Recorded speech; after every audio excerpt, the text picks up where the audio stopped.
to Reclaim You, a show for folks who have experienced trauma, disordered eating, or body shame. Today, we're talking to Laura. Welcome, Laura. Hi. Hi. Hi. Laura is one of the therapists at Reclaim Therapy. She specializes in treating trauma, eating disorders, body image concerns. She also has a special interest in treating folks who experience spiritual trauma and religious trauma. So glad that you're chatting today. Yeah, I'm excited to be here. So today we're going to talk about the sort of insidious and disconnecting ways of diet culture.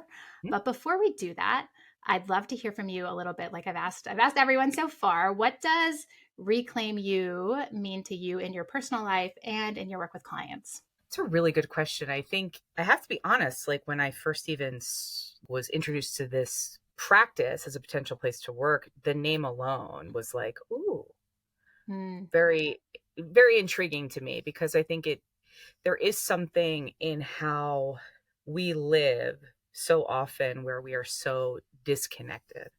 mm, And not just from ourselves, but from others as well. And I feel like it's just, the disconnect just keeps going and going. And there's more and more ways that we're disconnecting. And we live in this sort of metaverse, right? Where it's like not really me interacting with you and now AI. And well, I'm not going to get into conspiracy theories, right? I mean, we but could. yeah, but let's just say that, one of the grandfathers of AI is like, dude, you guys better watch out. So but I think like the idea of reclaiming you, really it's this idea for me that we no longer have to live disconnected from ourselves and others, Mm, and that we can reclaim our birthright, which is that we're worthy, mm, right? I'm worthy in my mind, in my body, and in my spirit. And it's not just one or the other or two and not the other. And so often when we talk about eating disorders, disordered eating, the body is the unworthy place that we disconnect from. But mm, if we dig deeper, it's a disconnect from a lot of other things. totally. And then, this idea of coming home to ourselves, that like there Mm, can be a place of safety and deeply embodied love and joy that lives within us that we can come home to and feel safe with, regardless of what we encounter day to day in the world.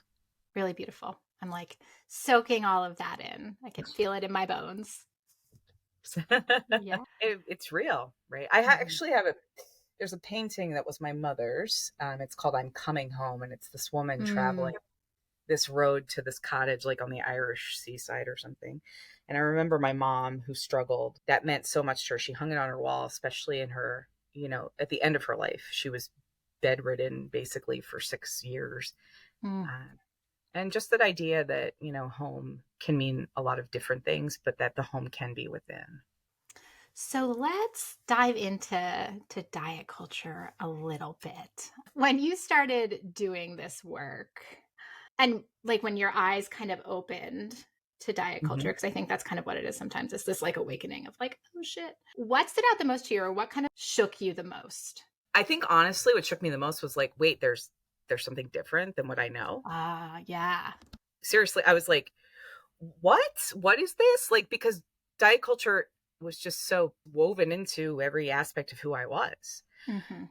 And I had no idea that there was this other way to live free from it. And that was the big shock, I think, in all of it. And then as I stepped into it, I was like, wait, I no longer have to define myself, my life, my worth, my value, all that stuff by my weight, by the size that I wear. And I think also later on in the journey, especially because, I became aware of this when I was in treatment. And so I was like in this bubble, right, where everyone was talking this language.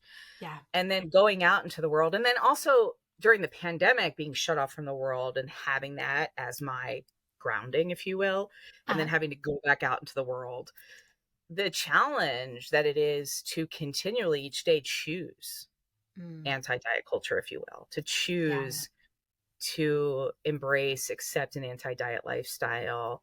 There were parts of me and still are parts of me that struggle to let that go, right? Like it was Yeah. terrifying at first. And at times it still is hard because the rest of the world, so much of the rest of the world, at least this world in which I live, it is such a part of what the world is Yeah. and what people talk about and what they live.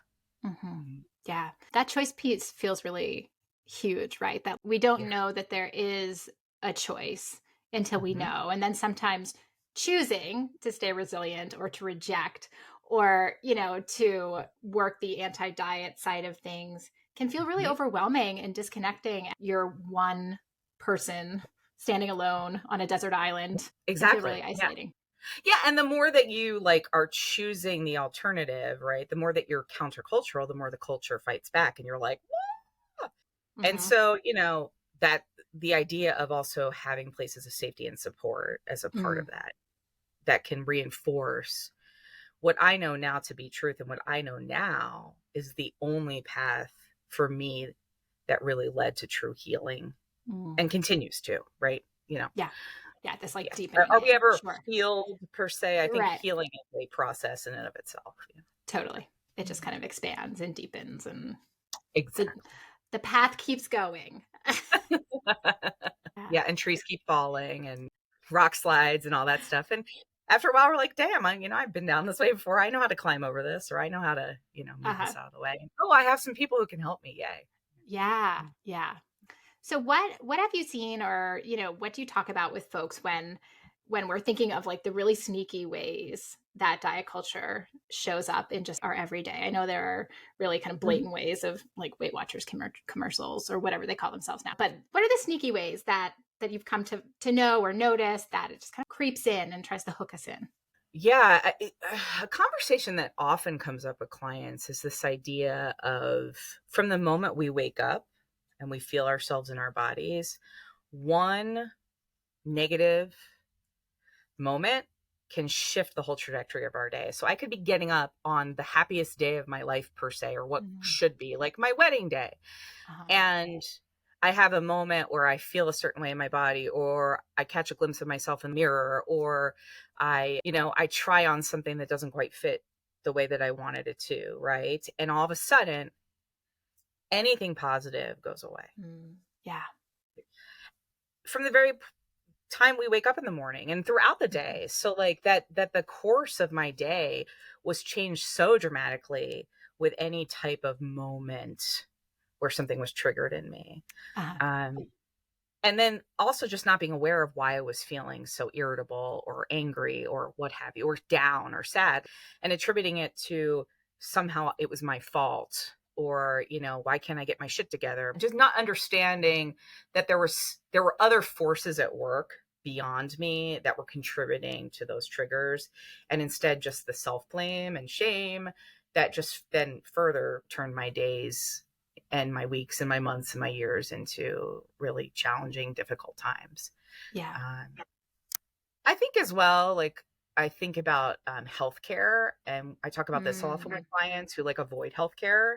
Like Yes. I'm not going to the doctor. It causes me, anxiety. And I remember even growing up when I first started going to the doctor, and I don't know if they use these anymore. You would know probably better than I, but they had those weight and height charts and like the percentile that you fell into. Yeah, the growth And curve. Yeah. yeah, yeah. And I remember from a very young age, I was always like skewed to the top or almost off the chart, right? And Mhm. that was always a bad thing, right? Yeah. I mean, my mother was 6 foot tall, but that didn't matter, Oh my gosh, yeah. Yeah, my father was like a football player, but that didn't matter because I Mhm. didn't fit some sort of random determination of what the average person should fit into, which, you know. Yeah. Anyway, I hated going to the doctor as a kid. And it wasn't about the needles. I mean, you can give me all the needles and shots and all that stuff. It was about where am I going to be on that weight chart? Yeah. Um, And what does that and mean? so Yeah. exactly. And so from a very Yeah. young age, that like embodied shame that then lived in me, getting weighed at school in front of your classmates, which Mm. I don't know if they still do that, but my God. Mhm. Um, and then going to dance class. Here I am, I'm in dance class and I'm like 5, 6 years old. And already I know Mm. I'm already comparing myself to others. And already I know that my body is bad because it Mhm. doesn't look like the other bodies in the room. Yeah. Right. So like, it's just, I mean, I don't know if that's sneaky per se, but it was just there always. Yeah. I Yeah. don't remember a time when I didn't feel body shame. Yeah. Yeah. It feels like the sneaky part of it is that internalized shame that develops from these messages, right? Like we take it on as our own because it feels like there's no other options when really, Yes. it doesn't belong with us. We didn't Mhm. consent for that shame to develop or these beliefs to take hold and root in. Yeah. That's from out there. Yeah, and the way that our families play a role in that, or like the where we grow up, how we grow up, who we grow up with. My Yeah. mother herself had her own major issues, with body shame and being in a 6 foot tall body as a woman, a larger body. And so she was always dieting and was Yeah. always yo-yoing. And I mean, I was taking diet pills from a young age Hmm. because they were there. And it was like, well, yeah, try it. Why not? Hmm.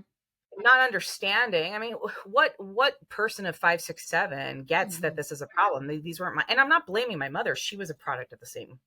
Right. Um, and then just like family members, oh, you've lost weight, or we meet up with someone we haven't seen in a while, and the first thing someone says is like, oh, they really gained weight. Like it's all Uh-huh. like there's nothing else interesting about them.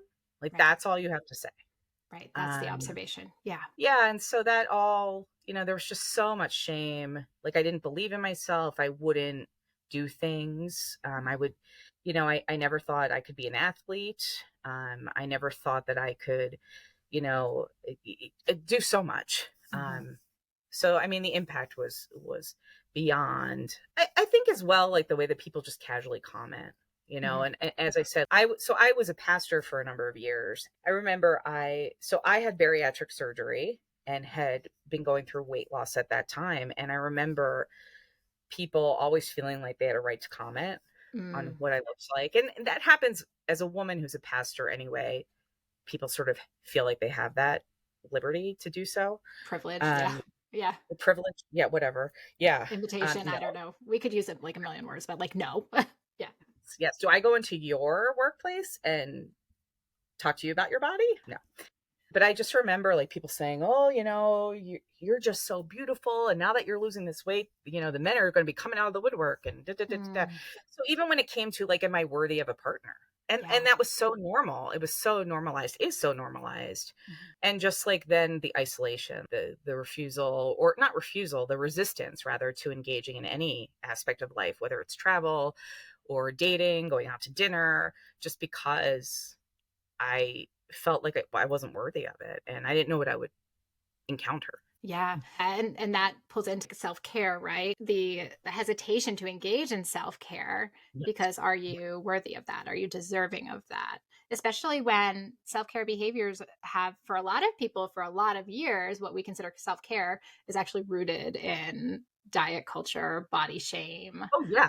Oh, yeah, because self-care for me for so many years, and the people around me who thought they were supporting me, and their intent was good, right? Mhm. Self-care was always about eating less, exercising more. Yeah. It was always about shrinking my body. Mhm. Um, I remember being in a meeting with someone who was a leader, spiritual leader, if you will. Instead of talking to me about some of the internal struggles that were happening, it was like, well, maybe you need to focus on your body and losing weight. Like there was this Mhm. moment where that was brought up, and I was like, I already feel a lot of shame. This isn't helping. Yeah. So yeah, I think that, yeah, self-care, that's all it was. I didn't understand self-care beyond that. Like if I would take a day to rest, I was being lazy, Yeah. right? Mhm. Um, yeah, if I had to functionally eat because my schedule was crazy for so many years, then I was bad. I ate poorly, I ate badly, I wasn't being healthy. I needed to get back on the wagon of Weight Watchers or whatever the latest fad was. And in the end, it just made me sicker and sicker. I mean, got to the point where I actually had weight loss surgery and Yeah. experienced what it was to be in a smaller body for a while. But in the end, what it did was it further intensified eating disorder symptoms that I already had. And I Yeah. relapsed, and there I was in a much worse off position than Yeah. had I never had this surgery to begin with. Yeah. Thank you for sharing that. And I'm curious how you see the evolution of beginning to be able to take care of yourself in ways that aren't rooted in diet culture when that's what you've done in the past. Like how do folks shift from, what's rooted in shame Mhm. and intention for body change or acceptance or love or whatever to Mhm. self-care that's really rooted in worthiness and enoughness and turning towards yourself. Yeah, no, that's the big question, right? The big Yeah. challenge. Yeah.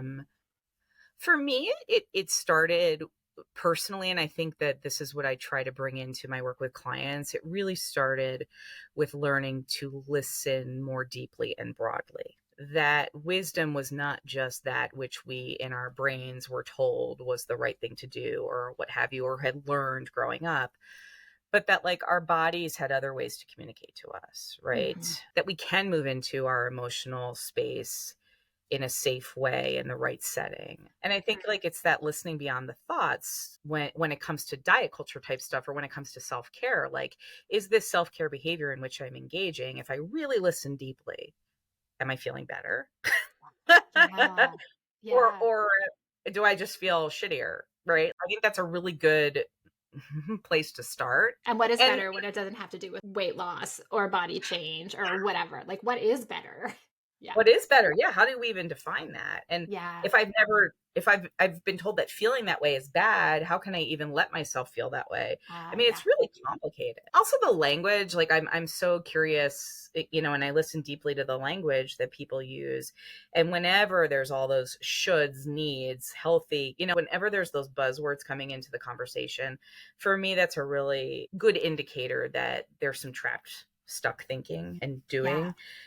And I should it all over myself for Uh, years, yeah. like, Yeah. um, and I think that also comes back to the behavior. If this behavior in which I'm engaging, which I'm calling self-care, let's say for some reason it can't happen. Let's say something comes up and I can't engage in it, or I have to flex or something. What is the impact on me? Can I flex? And I'm like, okay, no big deal. I'll just do that later or tomorrow. Or am I all of a sudden my entire day is ruined Hmm. because I can't do this thing? That flexibility piece for me is also some indication as to, is this really self-care, or is this a ritual, a rule that I'm holding myself to, and now I feel ashamed and irritable because I can't do it.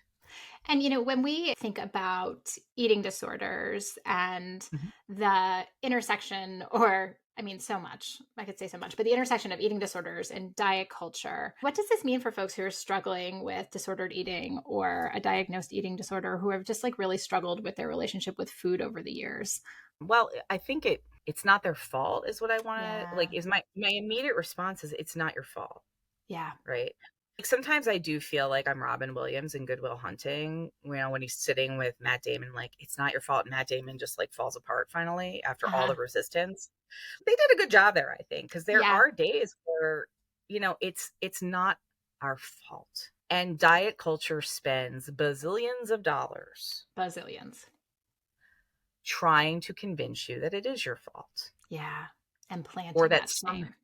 yeah, yeah. How I think about it is this idea of the way that diet culture just continues to shame us, continues to bankrupt us financially, socially, physically, emotionally, to the point where we're so desperate that all we feel like is we have diet culture to turn to, like that somehow is our savior, right? Yeah. And let me tell you, these new medicines too, like in the commercials now that Hmm. they can have Wegovy, I think it is. I am really angry because the song they use in their commercial, which is from The Greatest Showman, right? This is me. They sort of take it and turn it in the commercial. That Yeah. song was like a pivotal song for me in my recovery, and this idea of like stepping out from, this is the bearded lady singing this song in the movie, Yeah. and she's stepping out and embracing fully who she is, and like, this is me, and I can show up with the beard and in this body, and I can own myself. And the diet culture gets into those places and steals Yeah. that from us. Really ticks me off. And so yeah, they're really adept at it, been doing for years. And all I can say is this: if diets really worked, then why do they still exist?